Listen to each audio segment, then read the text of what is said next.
Her aunt ran to Youngju's house, trying to persuade her to sell this old house.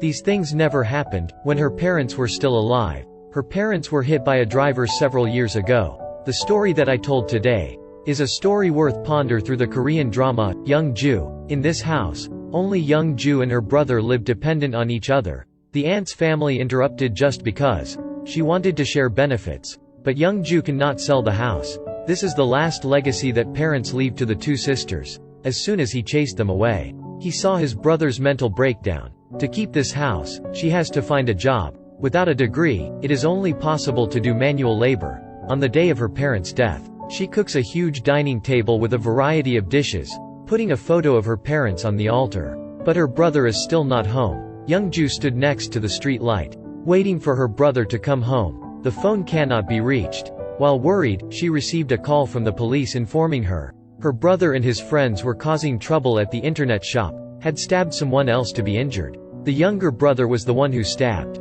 This behavior violates the criminal law against minors. Only when forgiven by the victim will the sentence be reduced. But the mediation fee is too high, not the amount the young girl could afford. The girl had to go to the aunt's house to borrow money but received the refusal. Standing on the side of the road thinking, she saw a loan advertisement. She immediately called. And to get the money, she had to pay 30% of the interest in advance. She gave them the interest first, but when she called back, that number was out of touch. Only very little money remains in the bank card. The dinner served is still there. Youngju's mind is now empty. Then she drank the first glasses of wine in her life. She took out the real estate papers, and suddenly came up with the thought of wanting to sell the house. But raising her head to see the pictures of her parents, she hesitated. Finally she found the old reconciliation letter. Take note of the address of Uncle Kim, the driver who caused the accident. The next day, she took the bus to follow his correct address. Youngju also doesn't know why she did that.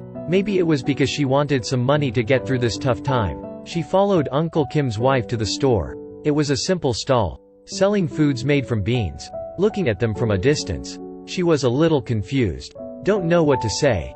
Youngju saw Uncle Kim smoking on the side of the street.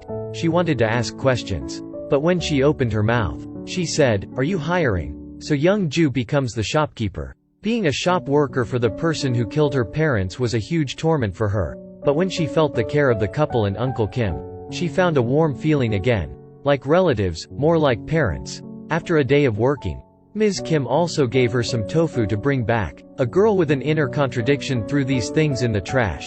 She still couldn't accept the enemy's gift. They made her feel pity. Her brother's mental state in the re-education camp was not good. Youngju blamed all the mistakes on Uncle Kim's family for causing these things. Thinking for a long time, she decided to run to Uncle Kim's store in the night, trying to a group for a long time wanting to steal money. It was at this moment that Uncle Kim appeared drunk and caught her. He hugged her and shouted, "I'm sorry." Then Mr. Kim passed out and rolled to the ground. She quickly called for an ambulance. Seeing firsthand that he was taken away by the medical staff, just left. Her brother still doesn't say a half word. Just gobbles up the food she brought. When Youngju returned to the store, it was known that the shop had suspended business. When Youngju was about to leave, suddenly she heard Miss Kim call back. Take her home, then talk to her. The name of the store is the name of her son and Uncle Kim. The car accident that year left him paralyzed. Uncle Kim blamed himself. So he often borrowed wine to relieve his sorrow. Ms. Kim was aware of what happened that night, but was not angry.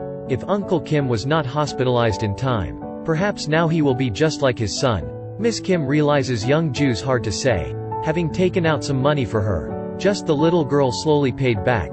That night, Youngju was counting money while looking at a photo of her family. There is a mediation fee. The younger brother is allowed to leave the labor camp. As soon as she got home, she saw that her family was here waiting for the two cousins. The stepfather angrily cursed his brother. The store opened again.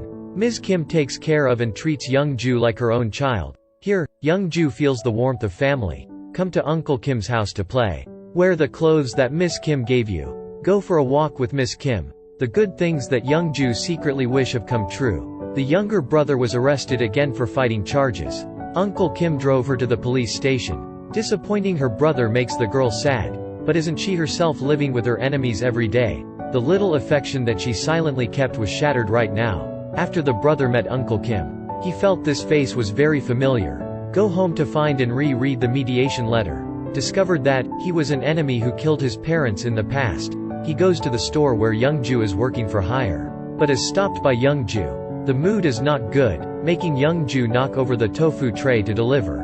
But Ms. Kim is only worried because her leg is injured. Completely unconcerned about the damaged tofu. The little girl finally cried like rain, because she was so touched by this miraculous kindness.